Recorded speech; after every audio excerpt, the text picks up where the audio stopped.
Joining us now in our somewhat, shall we say, we've kind of fallen into this, where I've been interviewing a legendary head coach of Tennessee's next opponent, is the great Jackie Sherrill. Of course, Jackie Sherrill turned Texas A&M into the preeminent college football program in the Southwest Conference back in the 1980s.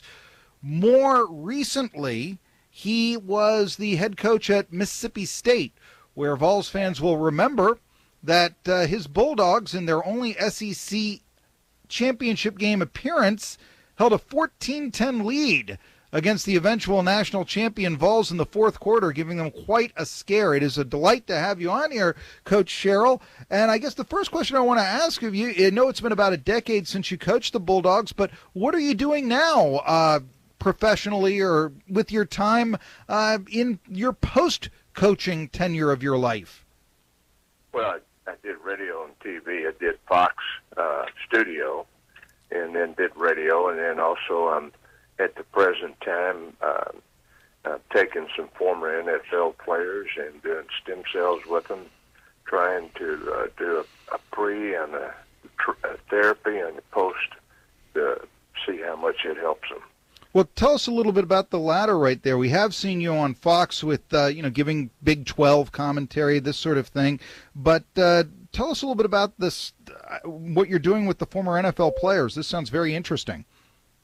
Well, the former NFL players, as we all know, an awful lot of them are experiencing dementia or Alzheimer's or /CTE.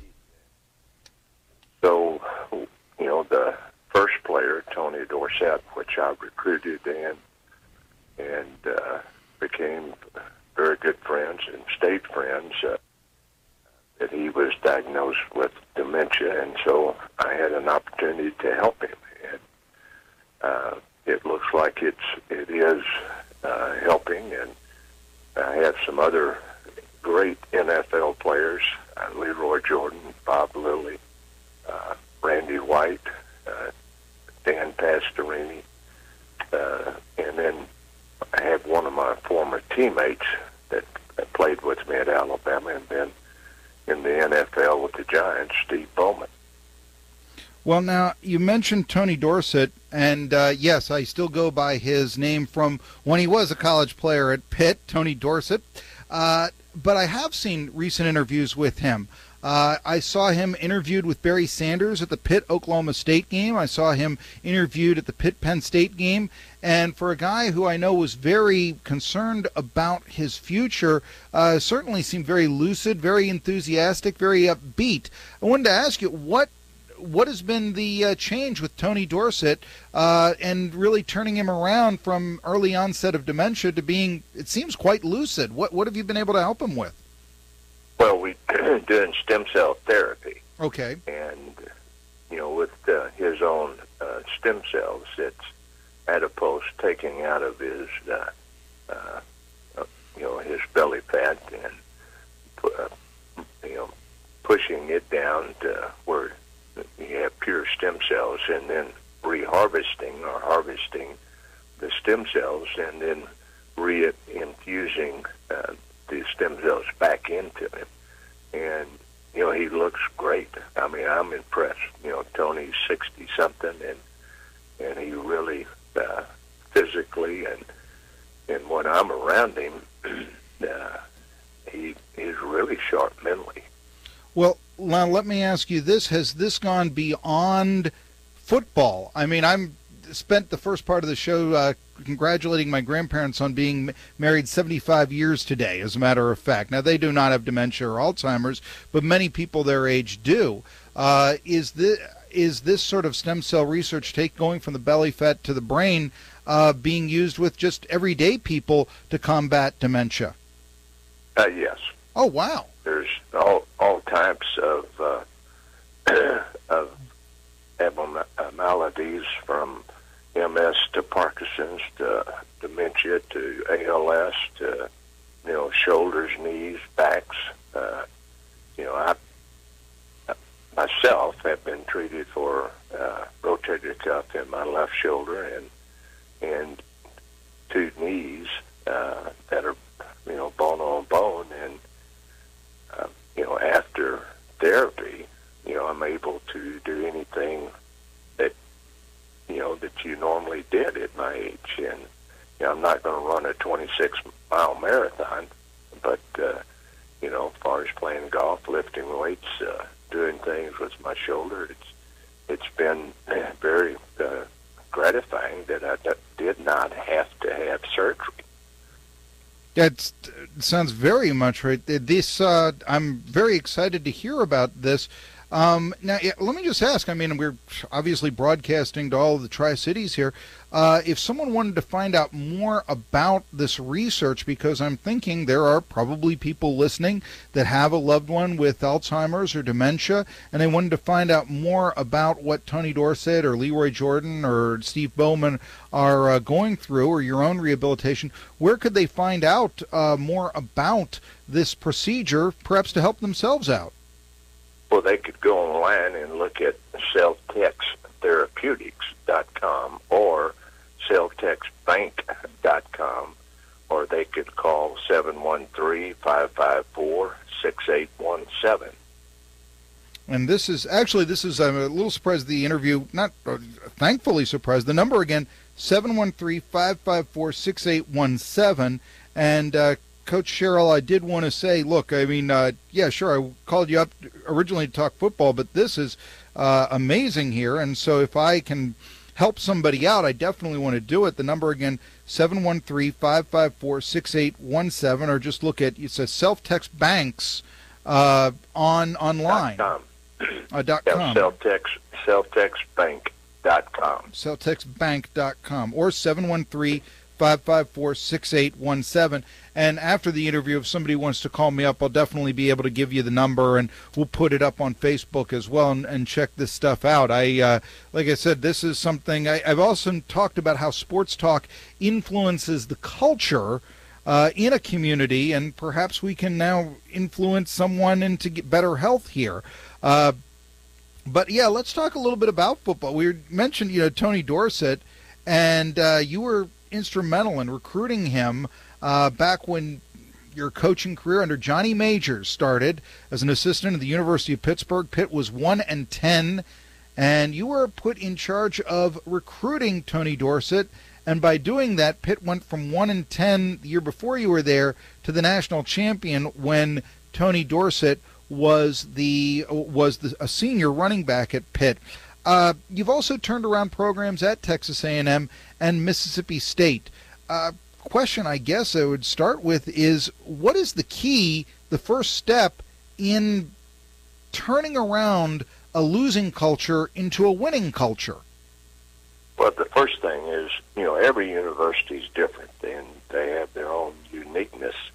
At Pittsburgh, when I would recruit players, one of the questions I would ask is, if you want concrete under your feet, Pitt's the place. If you want grass, then you need to go someplace else.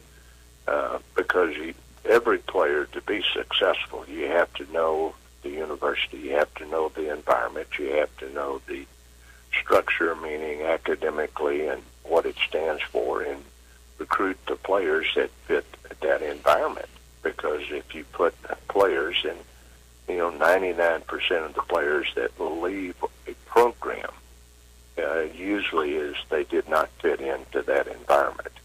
And, to be a successful coach, there are players, and you can find players all over the country, but you need to zero in on the players that can function and that can strive and also benefit and grow in that environment.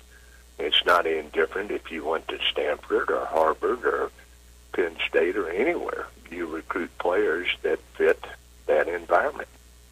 Now, let's talk about what environment Texas A&M has. It's one of the more conservative campuses in the country, I believe. That adds to their old, although now dormant, rivalry with Texas a lot. But what kind of a player would we expect to see at Texas A&M when they take on the Vols? Well, you're going to see both teams are basically the same. Even though you're in the city of in Knoxville, you still have some areas that are picturesque and in the country. But at A&M, you have 50,000 acres. You got 25 that has the main campus, so there's a lot of grass. I mean, going to and from class, you're going to walk on grass. And the students that go to A&M, and today, quite frankly, it would be hard for me to get into Texas A&M, or most of us, because of the academic standards that they have, and the schools themselves, whether it's med school or business or engineering. But anyway, the social life is very good, and it is a very industrious, very safe, and over 70% of the students that go to A&M are on some type of financial aid.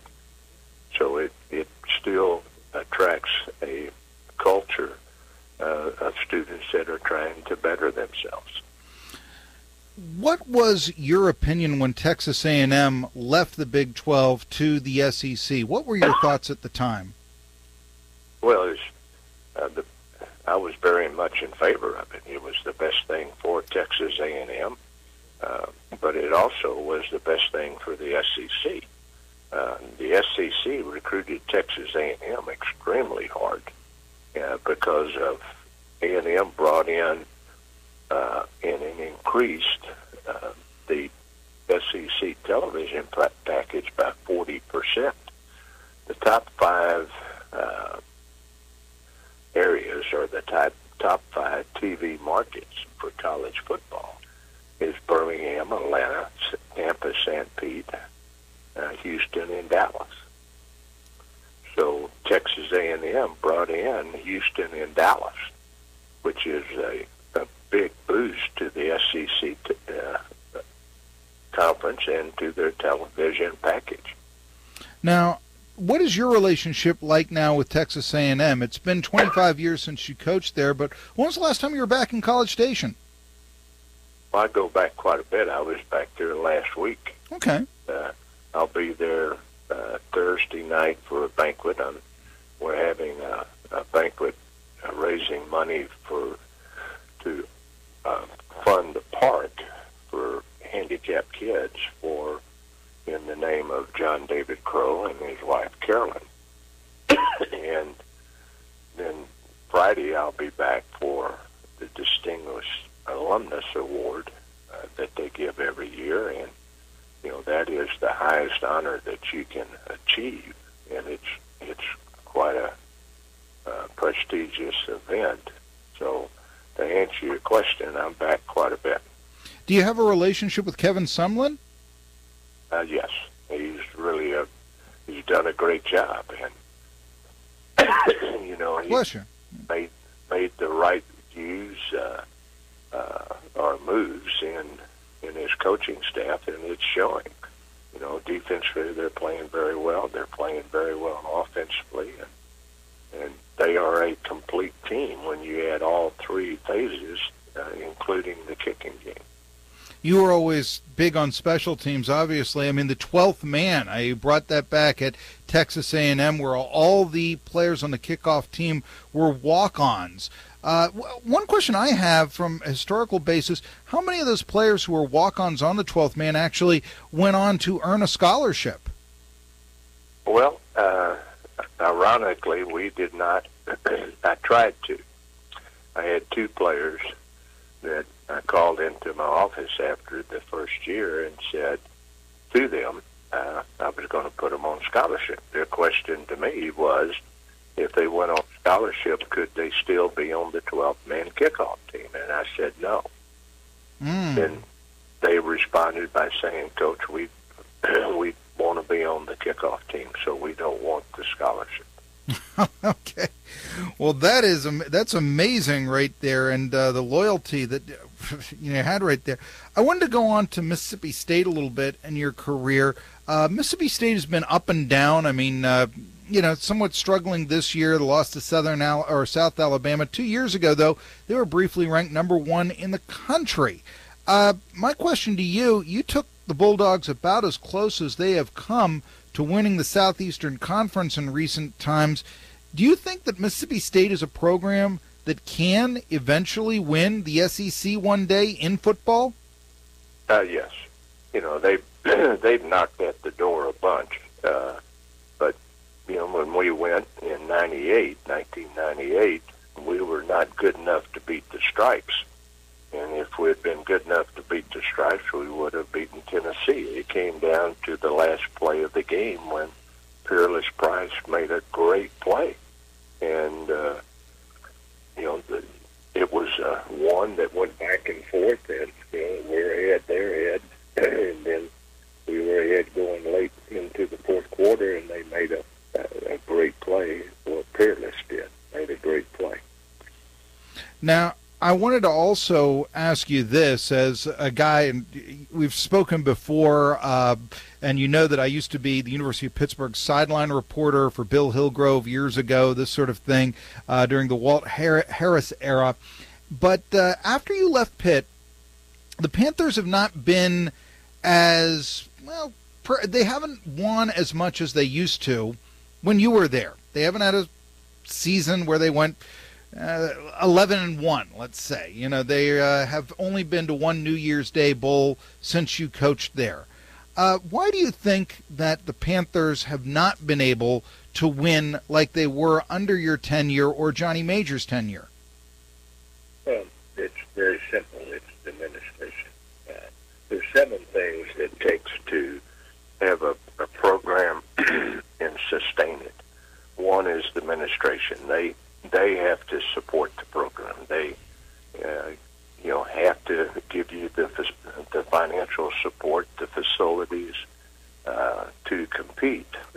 To the faculty, because if the faculty feels that you are not, the head coach or the athletic department is not doing what they should be doing academically, they can make it very hard on the players. Meaning, and 3, it would be the students. 4, the alumni, former students. 5 would be the players. 6, the coaches, and 7, the media. The media can either completely destroy you or they can help you. I.e., right now, Texas, because of what the last 2 games have turned out with Charlie Strong, they are not very happy. And, every day, not only the players, but the coaches have to answer, you're not going to be here next year. So the media plays a more important role, and today with social media, it plays a much more important role. Are you aware of, I'm understanding that Texas A&M and Tennessee players, kind of jawing on Twitter before this game? Certainly all off season long, Tennessee and Florida players were jawing on Twitter. It's something you didn't have to worry about when you were coaching, but if you were coaching today, what would you do about the social media presence in college football? Would you continue to let your players tweet, or would you try to put a ban on it? Well, there wouldn't be a ban, but you would certainly have people that were very astute in social media to come and educate your players how to use social media and, not what to say in social media and how to not respond to tweets or things that people send you. And, if I was still in coaching, I would hire somebody professionally to do mine. I would just tell them what I'd want to say and let them tweet it out. Because, I don't think any of the coaches are smart enough to do that. Or if they are, they're spending too much time away from football. And 2, the players, when they come into the locker room, it's all football. They come in, put their phone or iPad in the locker, and they're not using it. And then when they leave, they can, get their phone and iPad and take it with them. When you were at Mississippi State, or at any Washington State for that matter, where your head coaching career began, how much time did you spend with your players talking about media relations? Was it a concern in those days? Every day. Wow. But remind them. I always had a comment that I taught our players, Jimmy Carter. And, people would laugh, and I'd always tell our players before they went into an interview or before they went into a media event, Jimmy Carter, that means smile and shake. This is somewhat of a dated comment, but one I think that we can certainly appreciate in today's day and age as well. Anyway, and Jimmy Carter actually was part of the sports scene just on Sunday when he was at the last baseball game at Turner Field and all this. Jackie, Sherrill, it's been a delight talking to you. I'd love to do this again sometime. And I want to, just before we go, selftextbank.com. This is a new kind of Alzheimer's treatment, basically, or 71. Well, it's right. It's treatment for any autoimmune disease, or and it also is the medicine of the future is stem cells. Won't be long. We're not there yet. Meaning, in the medical field, is not there yet for stem cells to cure cancer, but it won't be long.